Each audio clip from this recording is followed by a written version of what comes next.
जो बच्चे ने तो मेरे ना शोहर मिस्त्रियाँ मजदूरी करते हैं।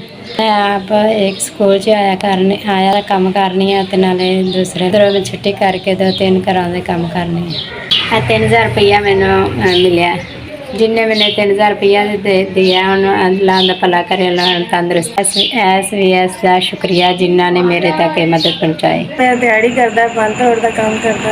एक पहले मैं काम करती सी लोगों के घर च, बेटा है मेरा छोटा जो सुना 2000 रुपये मिले, मेहरबानी शुक्रिया। बशीर अहमद है, मैं पौधों की स्प्रे करना बीमार है जी। ये भी मेरी फौत हो गई है, 2 बच्चे ने स्प्रे का काम करना माड़ा है बंदा। मेरे बच्चे संभाल जी, मैं रोजगारी से निकलिया, बच्चों का ईद नहीं है। 2000 ज़कात मिली है, जितों भी आई है अल्लाह उन्होंने तौफीक देवे जी। मैंने मिल गया ने, रोज़े कबूल करे, नमाज़ा कबूल करे।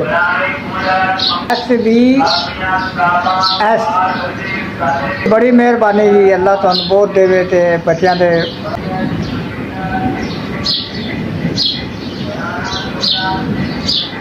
मेरा नाम अफसर है, मेरे बच्चे कोई मेरे मकल है। हाँ जी, मैंने कमरा मिला है, उत्थे रहना है।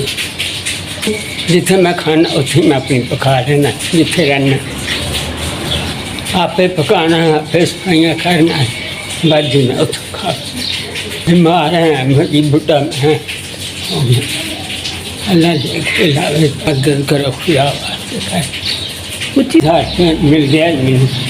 अभी देखो आपने 3000 का मिल गया, इन्हें भी दिता अल्लाह भला करे। ऐसे भी ऐसे मेहरबानी जिन्हें मैंने